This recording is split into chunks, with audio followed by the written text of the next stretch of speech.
موسیٰ بن اسماعیل نے بیان کیا، کہا ہم سے ابو ایوانہ نے، کہا ہم سے عثمان بن وہب نے بیان کیا کہ مصر والوں میں سے ایک نام نامعلوم آدمی آیا اور حج بیت اللہ کیا۔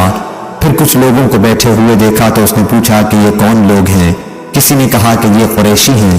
اس نے پوچھا کہ ان میں بزرگ کون صاحب ہیں؟ لوگوں نے بتایا کہ یہ عبداللہ بن عمر ہیں۔ اس نے پوچھا، اے ابن عمر، میں آپ سے ایک بات پوچھنا چاہتا ہوں، امید ہے کہ آپ مجھے بتائیں گے۔ کیا آپ کو معلوم ہے کہ عثمان رضی اللہ عنہ نے احد کی لڑائی سے راہ فرار اختیار کی تھی؟ ابن عمر رضی اللہ عنہ نے فرمایا کہ ہاں ایسا ہوا تھا۔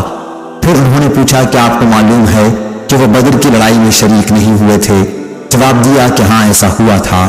اس نے پوچھا کہ آپ کو معلوم ہے کہ وہ بیعت رضوان میں بھی شریک نہیں تھے؟ جواب دیا کہ ہاں یہ بھی صحیح ہے۔ یہ سن کر اس کی زبان سے نکلا اللہ اکبر۔ تو ابن عمر رضی اللہ عنہ نے کہا کہ قریب آ جاؤ، اب میں تمہیں ان واقعات کی تفصیل سمجھاؤں گا۔ احد کی لڑائی سے فرار کے متعلق گواہی دیتا ہوں کہ اللہ تعالیٰ نے انہیں معاف کر دیا ہے۔ بدر کی لڑائی میں شریک نہ ہونے کی وجہ یہ ہے کہ ان کے نکاح میں رسول اللہ صلی اللہ علیہ وسلم کے صاحبزادی تھی اور اس وقت وہ بیمار تھی، اور حضور اکرم صلی اللہ علیہ وسلم نے فرمایا تھا کہ تمہیں مریضہ کے پاس ٹھہرنے کا اتنا ہی اجر و ثواب ملے گا جتنا اس شخص کو جو بدر کی لڑائی میں شریک ہوگا، اور اسی کے مطابق مال غنیمت سے حصہ بھی ملے گا۔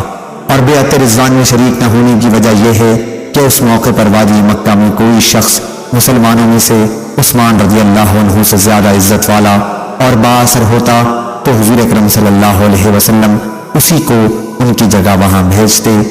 یہی وجہ ہوئی تھی کہ حضرت صلی اللہ علیہ وسلم نے انہیں قریش سے باتیں کرنے کے لیے مکہ بھیج دیا تھا، اور جب بیعت رضوان ہو رہی تھی تو عثمان رضی اللہ عنہ مکہ جا چکے تھے۔ اس موقع پر حضور اکرم صلی اللہ علیہ وسلم نے اپنے داہنے ہاتھ کو اٹھا کر فرمایا تھا کہ یہ عثمان کا ہاتھ ہے، اور پھر اسے اپنے دوسرے ہاتھ پر ہاتھ رکھ کر فرمایا تھا کہ یہ بیعت عثمان کی طرف سے ہے۔ اس کے بعد ابن عمر رضی اللہ عنہ نے سوال کرنے والے شخص سے فرمایا کہ جا ان باتوں کو ہمیشہ یاد۔ صحیح بخاری حدیث نمبر 3699۔